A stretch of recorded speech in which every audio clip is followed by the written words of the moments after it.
I think all we really, truly ever want in life is to be known, is for someone to know who we are. And in a room like this, because we all sit in that quiet room and play with our toys and we wonder if we'll be accepted, this is the place of great love and acceptance.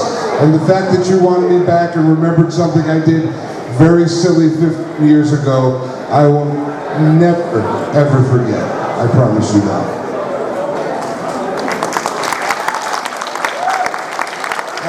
And by the way, I have no problem with applause whatsoever, just so you all know that.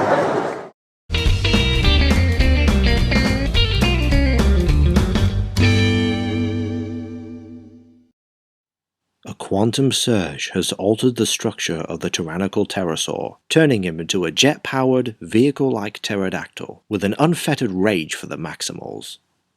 Well, that's the bio. In the show, Terrorsaur wasn't so lucky.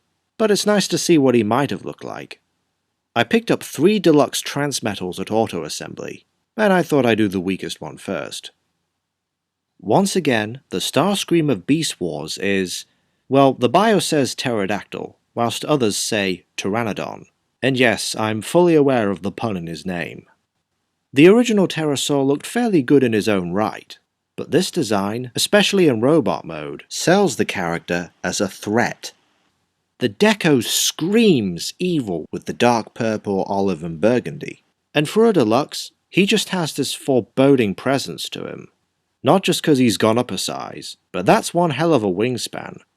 Since his wings become arms, the digits are sculpted more like hands than they are on the actual creature, which will either add or detract to his appearance. Depends on how you look at it. Terrorsaur follows the typical Transmetal tropes of having a cybernetic beast mode with a ton of chrome, which thankfully has yet to flake off. And in case of amnesia, his name is printed on his wing. However, there are also some fleshy muscular details on the legs, claws and underside of the wings. With this subline, organic features are usually reserved for robot mode, but because of how he's constructed, the figure as a whole is mostly robotic. That's not criticism, by the way, it's just really strange. As is the articulation. Since the Pteranodon's legs are the robot's lower legs, he looks like he's crouching most of the time. Aside from that, his beak opens, the base of the neck moves up and down, and his wings are on ball joints. He can technically roost, even if it does look like he's...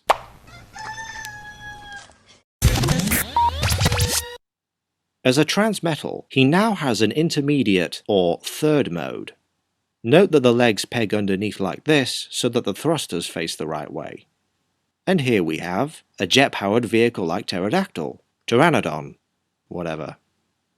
Without actually seeing it in action like we did with, say, Rat Traps or Cheetor's bonus modes, it's hard to judge how cool or practical it really is, but in toy form, it looks okay. At least the entire figure wasn't built around this.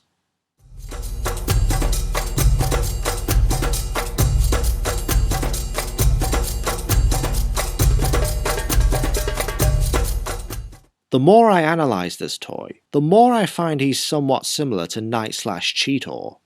While Terrorsaur's transformation is slightly more involved, in essence, limbs become limbs and the beast head tucks into the chest.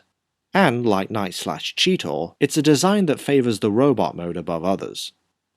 Here he looks positively demonic, the wings attached to his arms, the clawed hands and feet, the blades on his shoulders, and that head sculpt. Unfettered rage indeed, if only he had the brains to go with it. His upper body articulation is fairly decent.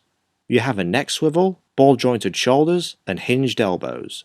No waist joint, however the legs have terrific posability, thanks to the ball-jointed hips, swivels below the hips, double hinged knees, and separate hinges for the toes and heel spurs. Part of the wings detach to form machetes. Personally, I don't display him with these all that much. Besides, those claws look like they do the job. Terrorsaur's Energon chip is accessible in this mode only.